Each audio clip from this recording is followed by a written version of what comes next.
లూకా శుభవార్త 3వ అధ్యాయము 28వ వచనం నుండి 38వ వచనం వరకు. లూకా శుభవార్త 3వ అధ్యాయము 28వ వచనం నుండి 38వ వచనం వరకు. నేరి మెల్కీకి, మెల్కీ అద్దికి, అద్ది కోసామునకు, కోసాము ఎల్మాదాముకు, ఎల్మాదాము ఏరునకు, ఏరు యెహోషువకు, యెహోషువ ఎలియేజరునకు, ఎలియేజరు యోరీమునకు, యోరీము మత్తతునకు, మత్తతు లేవీకి, లేవి సిమియోనుకు, సిమియోను యూదాకు, యూదా యోసేపునకు, యోసేపు యోనామునకు, యోనాము ఎల్యాకీమునకు, ఎల్యాకీము మొలేయానకు, మొలేయా మొన్నాకు, మొన్నా మత్తతానకు, మత్తత నాతానునకు, నాతాను దావీదునకు, దావీదు ఈషాయికి, ఈషాయి ఓబేదునకు, ఓబేదు బోవజునకు, బోవజు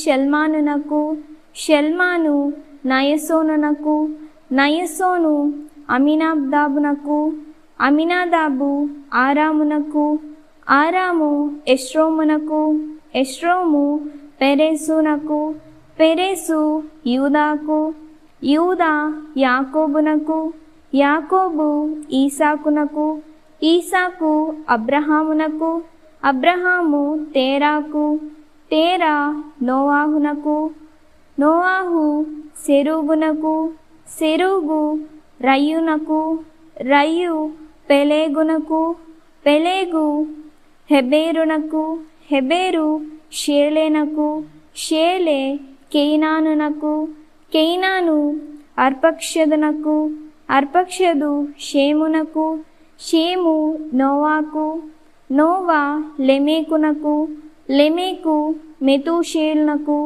మెతూషేలు హానోకునకు, హానోకు ఏరోదునకు, ఏరోదు మహలలబేలుకు, మహలలేలు కైనానునకు, కైనాను హేనోసునకు, హేనోసు షేతునకు, షేతు ఆదామునకు కలిగిరి. ఈ ఆదాము దేవునకు కుమారుడు. ఇది ప్రభువాక్కు.